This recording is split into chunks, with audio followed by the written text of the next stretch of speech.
child free atau pasangan yang memilih untuk tidak Menikah memiliki itu anak harus kembali dulu menjadi pengen. saya nggak pernah Pengen pendidikan anak. masyarakat. Apa sih itu child free? Kayaknya child free lagi viral banget di akhir-akhir ini. Kalau kamu penasaran, boleh ikuti video ini. Child free adalah sebuah keputusan seseorang untuk tidak memiliki anak setelah menikah. Nah, keputusan ini diambil dengan secara sadar untuk tidak memiliki anak dengan beberapa alasan. Ini bukan tentang ketidakmampuan ataupun ketidaktahuan, melainkan sebuah kebebasan memilih cara hidup yang berbeda. Jadi child free itu kayak keputusan pasangan yang sudah menikah untuk tidak memiliki anak terkait juga dengan kebebasan hidupnya gitu ya. Nah, betul. Nah, dalam psikologi sendiri kita itu mempelajari bahwa ada motivasi dan kebutuhan manusia. Nah, untuk memilih untuk jadi child free bisa jadi mengekspresikan sebuah keputusan ataupun kebebasan, pencapaian pribadi ataupun kontribusi sosial yang berbeda. Nah, ada nih sepasang suami istri yang telah menikah selama 9 tahun dan dari awal mereka menikah, mereka tidak memiliki keinginan untuk punya anak dikarenakan kondisi ekonomi saat sekarang ini yang dibilang cukup sulit. Nah, seseorang juga berpikiran buat apa melahirkan anak lagi di mana sekarang banyak anak yang terbuang ataupun nggak mampu. Nah, ada pula pasangan memilih untuk child free dikarenakan takut memberikan luka kepada anak. Dan yang lainnya juga mengatakan bahwa punya anak adalah hal yang paling melelahkan dalam kehidupannya.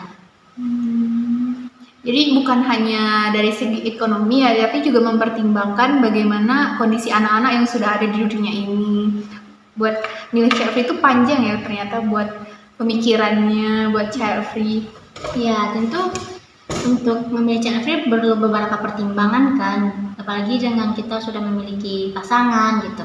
Nah, menurut pengamat sosial UI yaitu Bu Devi Ramawati, beliau mengatakan bahwa salah satu alasan perempuan menolak untuk tidak punya anak dikarenakan cara pandangan patriarki yang masih kuat di Indonesia. Nah, contohnya itu ketika semua urusan anak menjadi tanggung jawab perempuan. Semua yang akan masa depan anak menjadi urusan perempuan. Jadi baik atau tidaknya anak di masa depan akan menjadi urusan perempuan. Nah, disinilah perempuan merasa terpojokkan dan merasa dirinya memiliki tanggung jawab penuh terhadap anak. Hal inilah yang membuat perempuan banyak yang memiliki keputusan untuk tidak punya anak. Nah, di Indonesia sendiri prevalensi perempuan child free berusia 15 tahun hingga 49 tahun yaitu sebesar 8%. Nah, ini artinya ada 71.000 perempuan yang tidak ingin memiliki anak. Nah, ada juga penelitian yang dilakukan oleh Ingas pada tahun 2016. Dia menemukan bahwa ada 2 penyebab utama seseorang child free terkait dengan pengalaman hidup. Yang pertama, penghindaran terhadap orang tua, dan kedua, ingin memiliki kebebasan diri.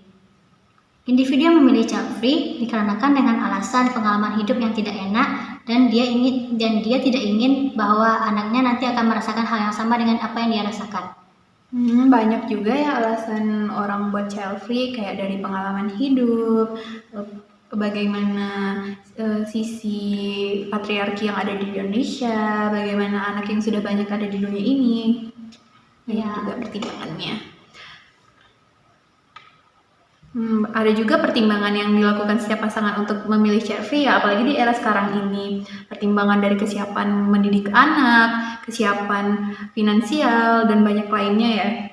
Nah, ada juga nih penelitian lain yang dilakukan oleh Islami pada tahun 2022 mengatakan bahwa dampak positif child free menurut komunitas pro terhadap child free ialah menghilangkan sikap egois orang tua, akan penghilangan tanggung jawab anak yang seringkali ditemukan bahwa anak tidak meminta untuk dilahirkan tetapi dituntut untuk bertanggung jawab terhadap usia orang tua yang semakin senja. Nah, misalnya gini, ketika anak sudah dewasa kan mereka tidak pernah memiliki keinginan atau tidak pernah meminta untuk dilahirkan, tetapi ketika mereka dewasa mereka dituntut untuk terhadap orang tuanya, misal dari segi tenaga, waktu, dan uang mereka harus bertanggung jawab terhadap orang tuanya.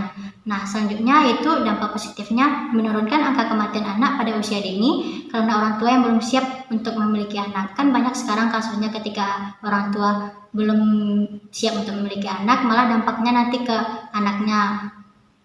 Jadi ada juga ya orang tua yang ternyata membesarkan anak itu untuk balas budi. Ya, kebanyakan sekarang gitu kan gitu.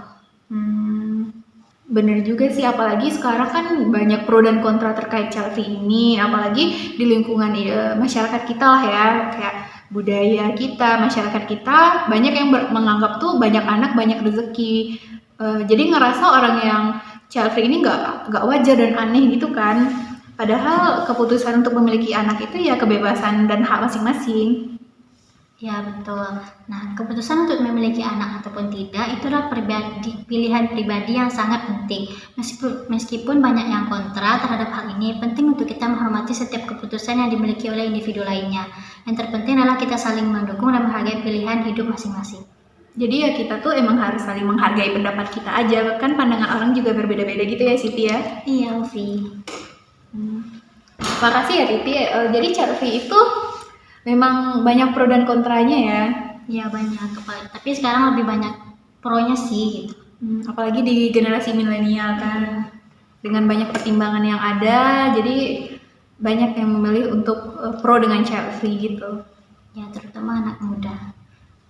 Nah, sampai di sini dulu video kali ini. Terima kasih telah menonton. Nah, jika teman-teman semua memiliki pendapat ataupun pengalaman terhadap topik ini, silakan berbagi di kolom komentar. Nah, jangan lupa like, komen, dan subscribe. Terima kasih. Dadah.